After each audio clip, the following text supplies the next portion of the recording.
SAARC দক্ষিণ এশিয়ার সবচেয়ে গুরুত্বপূর্ণ একটি আঞ্চলিক জোট। প্রত্যেকটি অঞ্চলেরই আলাদা আলাদা একটি জোট থাকে। যেমন দক্ষিণ এশিয়ার হলো সার্ক। আবার দক্ষিণ পূর্ব যদি বলা হয় দক্ষিণ পূর্ব এশিয়া, এই যে দক্ষিণ পূর্ব এশিয়া তার সবচেয়ে বড় যে জোট সেটার নাম হচ্ছে আসিয়ান। এমনি ভাবে যদি বলা হয় যে ইউরোপের সবচেয়ে বড় জোট কোনটি, সেটা হচ্ছে ইইউ। আবার পৃথিবীর সবচেয়ে বড় জোট কোনটি, সেটা হচ্ছে জাতিসংঘ, ইউনাইটেড নেশনস। তেমনি ভাবে প্রত্যেকটা অঞ্চলের আলাদা আলাদা, যেমন আফ্রিকার একটি জোট আছে যেটাকে বলা হয় আফ্রিকান ইউনিয়ন। তেমনি ভাবে আমাদের এই সার্ক। তো সার্ক সম্পর্কে আমি 10টি প্রশ্ন এখনই দেখাচ্ছি। দেখেন, 1 নাম্বার যে অজানা প্রশ্নটা সেটা হচ্ছে মিনা দিবস ঘোষণা করে কোন সংস্থা? মিনা দিবস কে ঘোষণা করেছিল? মিনা মূলত একটি কার্টুন সিরিজ। এটা হচ্ছে শিশুদের মনোজগতের বা শিশুদেরকে উৎসাহ দেয়া, স্বাস্থ্য, শিক্ষা, তারপর লিঙ্গ সমতা, এই বিষয়গুলোকে ইম্পর্টেন্স দেওয়ার জন্যই 24 সেপ্টেম্বর মিনা দিবস পালন করে প্রত্যেকটা দেশ। প্রশ্ন হলো, এই মিনা দিবস এর ঘোষণা কে করেছেন? মনে রাখতে হবে, মিনা দিবসের ঘোষণা করেছিলেন ইউনিসেফ। কে করেছিলেন বলেন তো?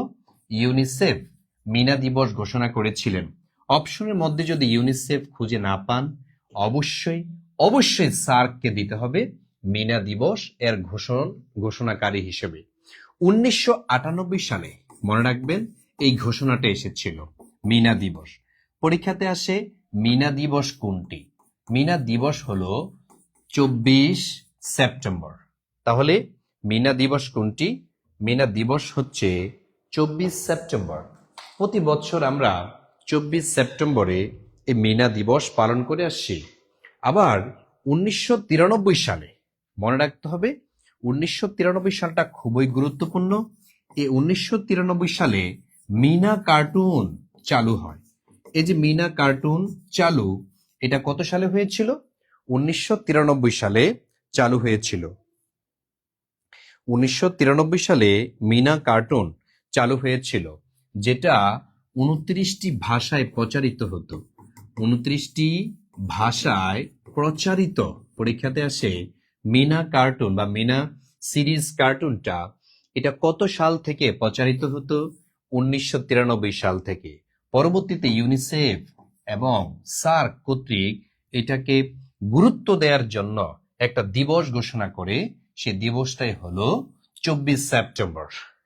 এটা হচ্ছে 24 সেপ্টেম্বর। পরীক্ষাতে যদি আমাদের আসে মিনা দিবস কোনটি, আশা করি যে আপনাদের আর ভুল হবে না। 1 নাম্বার প্রশ্ন গেল। এবার আমি আপনাদেরকে দেখাবো 2 নাম্বার প্রশ্ন, সার্ক সম্পর্কে আর কি কি প্রশ্ন আসে।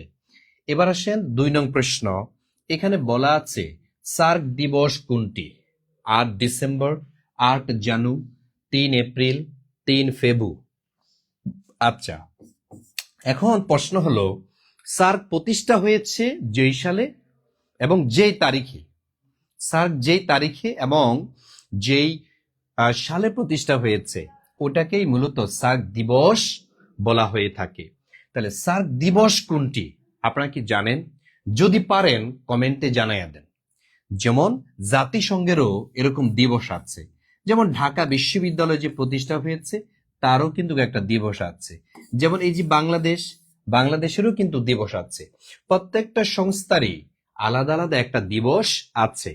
তেমনি ভাবে সার্কের যেই দিবস, সার্কের প্রতিষ্ঠা কালটাকেই সার্ক দিবস হিসাবে ঘোষণা করা হয়েছে, আর সেটা হলো 8 ডিসেম্বর। অর্থাৎ সার্ক দিবস হলো 8 ডিসেম্বর। 1985 সালে এই সার্ক প্রতিষ্ঠিত হয়েছিল। 1985 সালের 8 ডিসেম্বরে এই সার্ক প্রতিষ্ঠিত হয়েছিল। তো প্রত্যেকটা প্রতিষ্ঠানেরই কি থাকে? এরকম দিবস থাকে। যেমন জাতিসংঘ দিবস, যেমন ঢাকা বিশ্ববিদ্যালয় দিবস, যেমন বাংলাদেশ দিবস, তো আপনারা এগুলা পারেন না? জাতিসংঘ দিবস কোনটি এটাও কমেন্টে জানাবেন। ঢাকা বিশ্ববিদ্যালয় দিবস কোনটি কমেন্টে জানাবেন। বাংলাদেশের জাতীয় দিবস কোনটি এটাও কমেন্টে জানাবেন। ঠিক আছে, তাহলে আমি চলে যাই 3 নাম্বার প্রশ্নে। 3 নাম্বার প্রশ্নে আমি যাব। 3 নাম্বার প্রশ্নে কি দেয়া আছে? সার্কের প্রথম মহাসচিব কোন দেশের ছিলেন? সার্কের প্রথম যিনি মহাসচিব ছিলেন, মূলত সার্ক প্রতিষ্ঠা হওয়ার 2 বছর পরে তাকে দায়িত্বটা দেয়া হয়েছিল। আমার এই ক্লাসটি যারা এই মুহূর্তে জয়েন করেছেন কিন্তু ক্লাসটি শেয়ার করেন নাই, প্লিজ ক্লাসটি শেয়ার করে দেন যাতে আমাদের ভাই বোনরা এই ক্লাসটি থেকে উপকৃত হতে পারে। অনেকে আছে এই ক্লাসগুলো পায় না, অনেকেই বলে যে ভাইয়া আপনাদের এরকম তথ্যবহুল ক্লাসগুলো আমি কেন পাই না। এটার জন্য আপনারাও কিন্তু দায়ী, আপনারা কিন্তু তাদেরকে হেল্প করেন অন্তত একটা শেয়ার দিয়ে। তাহলে সার্কের প্রথম যিনি মহাসচিব কোন দেশের ছিলেন? সার্কের প্রথম মহাসচিব তিনি কোন দেশের ছিলেন? আমি আশা করি আপনারা এই প্রশ্নের উত্তর দিতে পারবেন। সার্কের প্রথম মহাসচিব উনি কোন দেশের বলেন? সার্কের প্রথম মহাসচিব তিনি হচ্ছেন বাংলাদেশের আবুল আহসান। তাহলে সার্কের যিনি প্রথম মহাসচিব তার নাম কি? তার নাম হচ্ছে আবুল আহসান।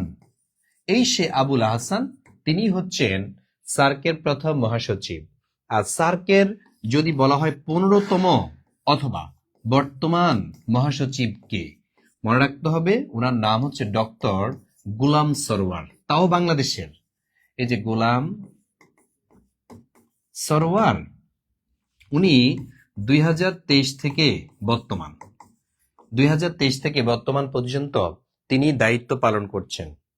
তাইলে সার্কের বর্তমান মহাসচিব যিনি, তিনি হচ্ছেন গোলাম সরওয়ার। সার্কের প্রথম মহাসচিব যিনি ছিলেন তিনি হচ্ছেন এই আবুল আহসান। আবার এখান থেকে প্রশ্নটা এভাবেও আসতে পারে যে সার্কের যে মহাসচিব, প্রথম মহাসচিব, উনি কত সাল থেকে দায়িত্ব পালন করেছেন? তো আবুল আহসান সার্কের মহাসচিবের দায়িত্ব পালন করছিলেন 1987 থেকে 1989 সাল পর্যন্ত, এই 2 বছর। অর্থাৎ সার্কের প্রথম যিনি মহাসচিব তিনি 2 বছরের জন্য সার্কের মহাসচিবের দায়িত্ব পালন করেছিলেন। এবং সার্কের যে অফিস ভুটানে থিম্পুতে নেপালের কাঠমান্ডুতে অবস্থিত, ওখানে তিনি অফিস করতেন।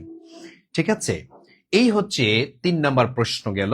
আমি চলে যাচ্ছি 4 নাম্বার প্রশ্নে। তা আপনারা যারা আমার এই ক্লাসটিতে মাত্র যুক্ত হলেন, ক্লাসটি অবশ্যই উপভোগ করার জন্য ক্লাসটি শেয়ার চাই। ক্লাসের মধ্যে রিয়াকশন ইউজ করবেন, কারণ আপনারা রিয়াকশন না দিলে, ক্লাসের ফিডব্যাক যদি না দেন, তাহলে আপনারা পরবর্তী ক্লাসের নোটিফিকেশন পাবেন না। এরকম ক্লাসগুলো আমরা আয়োজন করে থাকি শুধু আমাদের ভাই বোনদের রিকোয়েস্টের কারণে। 4 নাম্বার প্রশ্ন, সাউথ এশিয়ান ইউনিভার্সিটি কোথায় অবস্থিত? সবচেয়ে জনপ্রিয় একটি প্রশ্ন এবং বারবার আসা একটি প্রশ্ন।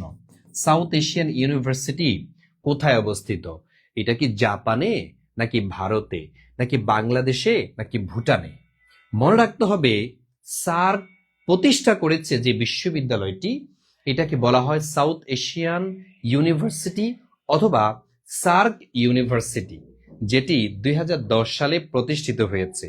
এটার অবস্থান হলো ভারতের নয়াদিল্লিতে। তাইলে ভারতের নয়াদিল্লিতে অবস্থিত হলো সাউথ এশিয়ান ইউনিভার্সিটি, যেটি 2010 সালে প্রতিষ্ঠিত হয়েছিল। এটাকে আবার সার্ক বিশ্ববিদ্যালয়ও বলা যায়, সার্ক বিশ্ববিদ্যালয়। তাহলে সার্ক বিশ্ববিদ্যালয় বা সাউথ এশিয়ান ইউনিভার্সিটি এটি কোথায় অবস্থিত? এটা হচ্ছে ভারতের দিল্লিতে অবস্থিত। আর যদি বলা হতো, সতর্ক থাকতে হবে যে জাতিসংঘ বিশ্ববিদ্যালয় কোথায় অবস্থিত। জাতিসংঘ বিশ্ববিদ্যালয় কোথায় অবস্থিত, যদি পারেন কমেন্টে জানিয়ে দেন। আবার আরেকটা আছে জাতিসংঘ শান্তি বিশ্ববিদ্যালয়। একটা হচ্ছে জাতিসংঘ বিশ্ববিদ্যালয়, আরেকটা হলো জাতিসংঘ শান্তি বিশ্ববিদ্যালয়। তাইলে জাতিসংঘ শান্তি বিশ্ববিদ্যালয় কোথায় এবং জাতিসংঘ বিশ্ববিদ্যালয় কোথায়, যদি পারেন কমেন্টে জানিয়ে দেন তো। এই দুইটা প্রশ্ন আমি রেখে গেলাম। যদি না পারেন আমি অন্য একটা ক্লাসে এই প্রশ্ন দুইটার উত্তর আমি দিয়ে দেব ইনশাল্লাহ। তাহলে যেহেতু আমি পড়াচ্ছি সার্ক নিয়ে, সুতরাং সার্ক সম্পর্কে আমি শুধু বলতে চাই, আরগুলো হচ্ছে আপনাদের কাছে আমি প্রশ্ন রাখবো, আপনারা তার উত্তর দিবেন ইনশাল্লাহ। আচ্ছা, এবার আসেন আমি চলে যাচ্ছি 5 নং প্রশ্নে। 5 নং প্রশ্নটা কি নিয়ে দেখেন। 5 নং প্রশ্নটা আছে সার্ক কৃষি তথ্য কেন্দ্র কোথায় অবস্থিত। এই প্রশ্নটা বিসিএস পরীক্ষাতে এসেছে, নিবন্ধনেও এসেছে। বিসিএস এবং নিবন্ধন পরীক্ষাতে এই প্রশ্নটা সর্বোচ্চ বার এসেছে, কিন্তু আমরা অবহেলা করি, যার কারণে এটা আমাদের পড়া হয় না। মনে রাখতে হবে সার্ক কৃষি তথ্য কেন্দ্র কোথায় অবস্থিত। সার্ক কৃষি তথ্য কেন্দ্র যদি বলা হয়, এটা কি ঢাকাতে, দিল্লিতে, ত্রিপুরাতে নাকি মালে, অর্থাৎ মালদ্বীপের মারলে? নো, মালদ্বীপের মালেতে নয়, যদিও মালদ্বীপ সার্কের একটি সদস্য। তাহলে কি ত্রিপুরাতে? না, ভারতের ত্রিপুরাতেও না, এটা ভারতে না। তাহলে এটা কোথায়? এটা হলো ঢাকাতে। তাহলে এর সঠিক অ্যান্সার হলো ঢাকাতে। সার্ক কৃষি তথ্য কেন্দ্র, এটার অবস্থান কোথায়? এটা হচ্ছে ঢাকাতে। এরকম কিছু তথ্য কেন্দ্র আছে, যেমন সার্ক সাংস্কৃতিক কেন্দ্র, এটার সদর দপ্তর কোথায়? এটা হচ্ছে শ্রীলঙ্কাতে। ঠিক আছে, তারপরে আমরা একটু দেখে নিই 6 নং প্রশ্ন। 6 নং প্রশ্নটা সার্কের কি সম্পর্কে আছে দেখেন। সার্ক সাংস্কৃতিক কেন্দ্র কোথায় অবস্থিত? যদি পারেন কমেন্টে জানান। সার্ক সাংস্কৃতিক কেন্দ্র কোথায় অবস্থিত? এটা কি শ্রীলঙ্কাতে, নাকি বাংলাদেশে, নাকি ভুটানে, নাকি জাপানে?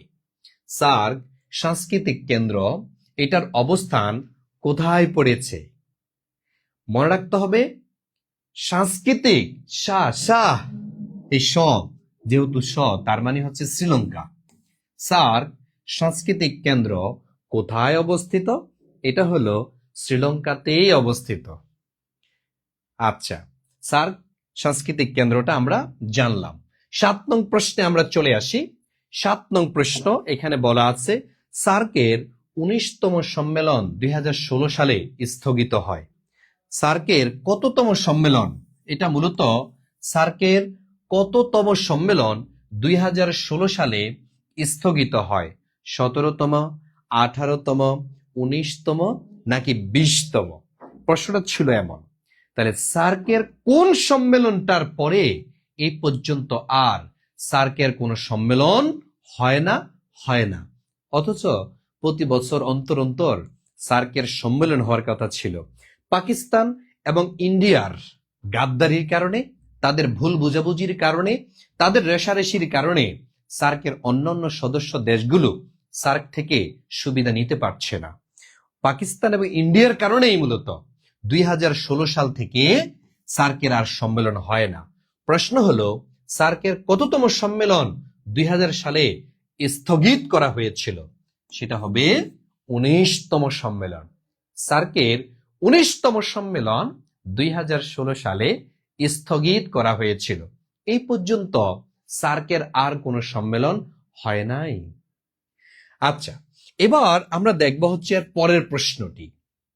পরের প্রশ্নটা আছে যে সার্কের প্রথম সম্মেলন কোন দেশে হয়, অর্থাৎ সার্কের প্রথম সম্মেলন কোন দেশে হয়েছিল, এটা হচ্ছে প্রশ্ন। তাইলে এটা আশা করি যে আপনারা সঠিক অ্যান্সার করতে পারবেন। সার্কের প্রথম সম্মেলনটা কোন দেশে হয়েছিল? এটা কি ভুটানে, বাংলাদেশে, জাপানে নাকি ভারতে? এখন দেখেন, জাপান তো হওয়ার প্রশ্নই আসে না, কারণ সার্কের সদস্য কিন্তু জাপান নয়। সুতরাং সার্কের প্রথম সম্মেলনটা ভুটানে এটা হবে না, কারণ সার্কটা প্রতিষ্ঠা হয়েছে যে দেশে, সাধারণত কোন সংগঠন যে দেশে প্রতিষ্ঠিত হয়, যার উদ্যোগে হয়, ওই দেশটাতেই রাখা হয়। সুতরাং সার্কের স্বপ্ন দ্রষ্টা যেহেতু বাংলাদেশের, তাই আর সঠিক অ্যান্সার আমাদের খুঁজতে হচ্ছে না, নিশ্চিন্তে আমি বলে দিতে পারছি সার্কের প্রথম সম্মেলন কোন দেশে হয়েছিল, সেটা হলো বাংলাদেশে, এই ঢাকাতেই হয়েছিল। তাহলে সার্কের প্রথম সম্মেলনটা হয়েছিল 1985 সালে, যেটা হচ্ছে বাংলাদেশে হয়েছিল। আর 19তম যে সম্মেলন সেটা স্থগিত হয়েছে। এই পর্যন্ত আর সার্কের কোনো সম্মেলন হয় নাই। আচ্ছা, এই হলো 8 নাম্বার প্রশ্ন। এবার আমি চলে যাব 9 নং প্রশ্নে। 9 নং প্রশ্নে কি বলা আছে দেখি। শহীদ প্রেসিডেন্ট জিয়াউর রহমান কত সালে সার্ক পদক লাভ করেন? শহীদ প্রেসিডেন্ট জিয়াউর রহমান কত সালে সার্ক পদক লাভ করেছিলেন? যেহেতু এই ব্যক্তিটি সার্ক প্রতিষ্ঠার জন্য উদ্যোগ গ্রহণ করেছিলেন, যেহেতু এই ব্যক্তিটি একটা স্বপ্ন দেখেছিলেন, তার বুক ভরা অনেক আশা ছিল, দৃষ্টি ভরা স্বপ্ন ছিল, যার কারণে তাকে সম্মানিত করা হয়েছিল, যদিও তিনি এটা দেখে যাইতে পারেন নাই, তার সময়ে সার্ক প্রতিষ্ঠিত হয় নাই। তাহলে এই গুরুত্বপূর্ণ একটি প্রশ্ন, আমাকে যদি বলা হয় স্যার আপনি যে 10টি প্রশ্ন পড়িয়েছেন এর মধ্যে সবচেয়ে গুরুত্বপূর্ণ কোনটি, আমি বলবো এটি। কেন গুরুত্বপূর্ণ এটা যদি বুঝতে না পারেন পড়াশোনা ছেড়ে দেন। মনে রাখতে হবে শহীদ প্রেসিডেন্ট জিয়াউর রহমানকে সার্কের সদস্য সার্ক পদক দেয়া হয় এটা 1980 সালে না। 1980 সালে তো সার্ক প্রতিষ্ঠাই হয় নাই। যারা 80 দিচ্ছেন তাদেরটা ভুল হচ্ছে। তাহলে 1980 সাল হচ্ছে না, তাহলে 1981 সালে, তখনও তো সার্ক ছিল না, তার মানে ওটা হচ্ছে না। তাইলে 2004 সালে, ইয়েস 2004 সালে সার্ক এর পদকটা প্রদান করা হয়েছিল মরণোত্তর। কাকে? শহীদ প্রেসিডেন্ট জিয়াউর রহমানকে। কারণ জিয়াউর রহমানকে তো হত্যাই করা হয়েছে 1981 সালে। সার্কিট হাউসে একদল সেনাবাহিনী গুলি করে তাকে ঝাঁঝরা করে দিয়েছিল। তাহলে সার্কের 1981 সালে তো তখন সার্ক ছিল না, তার মানে সার্কের পদক যখন চালু হয়েছে তখন তাকে সার্ক পদক দিয়েছে। এটা কত সালে? এটা হলো 2004 সালে সার্ক পদক দেয়া হয়েছে কাকে? শহীদ প্রেসিডেন্ট জিয়াউর রহমানকে। আচ্ছা, আপনাদের কাছে আমার প্রশ্ন, বাংলাদেশের আর কেউ কি এই সার্ক পদক পেয়েছে কিনা? যদি পারেন কমেন্টে জানিয়ে দিবেন যে হ্যাঁ বাংলাদেশের এতজন ব্যক্তি বা অমুক সার্কের এই পর্যন্ত পদক পেয়েছেন। যদি পেয়ে থাকে কমেন্টে জানিয়ে দিবেন। এবার আমরা চলে যাব 10 নং প্রশ্নে, সর্বশেষ প্রশ্নে। দেখি 10 নং প্রশ্নের অ্যান্সার আপনারা কয়জনে দিতে পারেন। 10 নং প্রশ্ন। এখন দেখেন 10 নং যে প্রশ্নটি সেটা হলো, নিম্নের কোন দেশটি সার্কের সদস্য নয়? কোন দেশটি সার্কের সদস্য না? বাংলাদেশ, নেপাল, জাপান নাকি ভুটান? মনে রাখতে হবে জাপান এখানে প্রশ্নে আসে না। কারণ কি, আমরা সার্কের যে সদস্য রাষ্ট্রগুলো একটা ছন্দ দিয়ে মনে রাখতে পারি। যেমন এভাবে বিএনপি, যেহেতু বিএনপির প্রতিষ্ঠাতা শহীদ প্রেসিডেন্ট জিয়াউর রহমান এই সার্ক প্রতিষ্ঠা করেছিলেন, তাই বিএনপি দিয়ে শুরু করলাম। BNP is MBA, BNP is MBA, এটা একটা ছন্দ। এই যে বি, বি ফর বাংলাদেশ। এই যে এন, এন ফর নেপাল। এই যে পি, পি ফর পাকিস্তান, এটা হচ্ছে সার্কের একটি সদস্য। আই ফর ইন্ডিয়া, এটি সার্কের একটি সদস্য। তারপর এস ফর শ্রীলঙ্কা, তারপর এম ফর মালদ্বীপস, মালদ্বীপস। আর এই যে B, B for Bhutan, Bhutan. আর এ ফর আফগানিস্তান, আফগানিস্তান। এই হচ্ছে 8টি রাষ্ট্র যারা হচ্ছে সার্কের সদস্য রাষ্ট্র। বি ফর বাংলাদেশ, সার্কের অন্যতম সদস্য রাষ্ট্র এবং প্রতিষ্ঠাতা রাষ্ট্র। এন ফর নেপাল, যে রাষ্ট্রটিতে সার্কের বর্তমান সদর দপ্তর রয়েছে। পি ফর পাকিস্তান, যারা সার্কের অন্যতম একটি সদস্য রাষ্ট্র, মুসলিম রাষ্ট্র। আই ফর ইন্ডিয়া, সার্কভুক্ত রাষ্ট্রগুলোর মধ্যে আয়তন ও জনসংখ্যার দিক থেকে সবচেয়ে বড় রাষ্ট্র হলো ইন্ডিয়া। আর হচ্ছে শ্রীলঙ্কা, সার্কভুক্ত রাষ্ট্রগুলোর মধ্যে যে দেশটাতে সার্ক সাংস্কৃতিক কেন্দ্র এর সদর দপ্তর রয়েছে। এম ফর মালদ্বীপ, মুসলিম রাষ্ট্রগুলোর মধ্যে সবচেয়ে ছোট রাষ্ট্র, পৃথিবীর মধ্যে সবচেয়ে ছোট রাষ্ট্র যেটি, সেটা হচ্ছে মালদ্বীপস, যেটা হলো সার্কের সদস্য। বি ফর ভুটান, এই সেই ভুটান যারা স্বাধীন বাংলাদেশকে প্রথম স্বীকৃতি প্রদান করেছিল। আর এটা হচ্ছে বাংলাদেশের আয়তনের সমান। এ ফর আফগানিস্তান, যারা হলো সার্কের সর্বশেষ সদস্য, যারা 2007 সালে সার্কের অষ্টম সদস্য পদ পেয়েছে। অর্থাৎ সার্কের সর্বশেষ সদস্য রাষ্ট্র যেটি, সেটা হচ্ছে আফগানিস্তান। আমরা কি দেখলাম এই ছন্দের মধ্যে? এখানে কোন রাষ্ট্রটি বাদ পড়েছে? বাংলাদেশ, ইয়েস বাংলাদেশ আছে। নেপাল, ইয়েস নেপাল আছে। ভুটান, ইয়েস ভুটান আছে। বাদ পড়লো যেটা, সেটা হচ্ছে জাপান। তার মানে সঠিক অ্যান্সার যেটা, সেটা হলো জাপান। জাপান সার্কের সদস্য রাষ্ট্র নয়।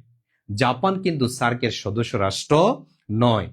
আপনাদের কাছে আমার একটা প্রশ্ন, যে সার্কভুক্ত রাষ্ট্রগুলোর মধ্যে কোন দেশে শিক্ষার হার সবচেয়ে বেশি, সাক্ষরতার হার সবচেয়ে বেশি সার্কভুক্ত কোন দেশটিতে? এটা একটু কমেন্টে জানিয়ে দিবেন আপনারা।